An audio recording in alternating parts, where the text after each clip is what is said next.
La stratégie Cœur de Ville, c'est une stratégie de revitalisation à 360 degrés avec un objectif, c'est faire revenir les gens et les activités en cœur de ville. C'est la philosophie. Après, sur les politiques publiques, au sein de cette politique cœur de ville, c'est mobilité, habitat, équipement public, développement urbain, aménagement espace public, développement économique et commercial. Donc ça embrasse beaucoup de politiques publiques. Et l'objectif, c'est d'agir sur tous ces champs.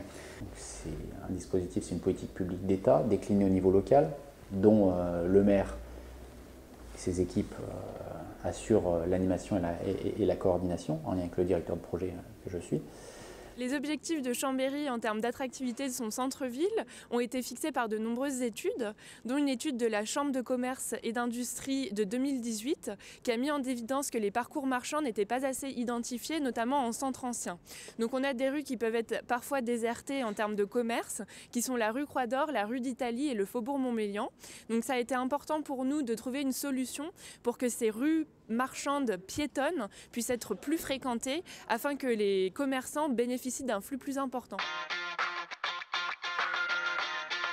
La démarche que nous avons entreprise, c'est de faire appel à un AMO, donc un assistant de maîtrise d'ouvrage, qui s'appelle le cabinet Axone, qui nous a dessiné plusieurs scénarios dans la définition d'une signalétique commerciale et patrimoniale. Donc vraiment, c'est une démarche, comme je le disais, qui doit amener des flux de personnes pour fréquenter les commerces et aussi pour mettre l'accent sur le patrimoine de Chambéry, qui a une histoire très riche et qu'on veut mettre en connexion en fait entre le parcours commercial et le parcours patrimonial. Il nous a semblé en fait plus viable d'avoir une signalétique connectée avec une communication directionnelle, puisqu'en fait déjà pour des raisons de mise à jour, on ne voulait pas se retrouver avec des panneaux obsolètes qu'il fallait changer tous les 4 matins. Donc on voulait pouvoir contrôler les éléments à distance pour pouvoir les mettre à jour très facilement et de manière vraiment, j'allais dire, instantanée.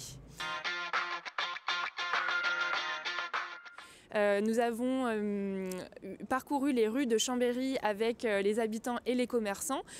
Ils ont constitué des groupes de travail et ils ont travaillé sur une application dédiée qu'avait conçue notre AMO, notre assistance à maîtrise d'ouvrage, pour dire en fait au croisement de certaines rues s'il leur manquait des informations, où est-ce qu'ils se seraient dirigés s'ils avaient eu un panneau, s'ils avaient de quoi il manquait pour pouvoir faire leur choix dans la ville.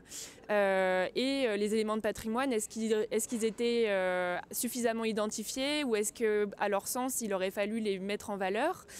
Donc ça a été concerté et ça a fait l'objet de balades urbaines avec les habitants et les commerçants. Donc le logiciel de Lumiplan nous aidait à maîtriser la donnée et à pouvoir la mettre à jour à distance, à pouvoir la partager aussi avec des collaborateurs. C'est-à-dire que plusieurs personnes de la ville de Chambéry peuvent avoir accès au logiciel et changer les informations au gré de leur activité. Donc par exemple, le service culturel va avoir toutes les données des espaces culturels de Chambéry et pouvoir les mettre à jour. Moi, dans mon service, je vais avoir les informations sur les marchés et je vais pouvoir les mettre à jour en temps réel. Donc ça va être partagé entre plusieurs collaborateurs et cette solution nous a semblé la plus pertinente. Ce dispositif nous permet à la fois de mettre en avant les commerces et aussi le patrimoine, puisqu'il y avait une double commande. Les collaborateurs de Lumiplan peuvent être présents rapidement et peuvent réagir vite s'il y a de la maintenance à apporter, s'il y a des questions qu'on se pose, ils ont toujours été très réactifs. Donc ça, c'est vraiment un gros point fort. Et puis toute la technique qui avait été développée dans les stations de montagne, toute cette signalétique qui a pu être développée et qui a pu être créée pour Chambéry. C'est une signalétique qui est vraiment dédiée. On la trouve nulle part ailleurs en France ni dans le monde. C'est vraiment spécifique. Et pour ça, on a choisi Lumiplan.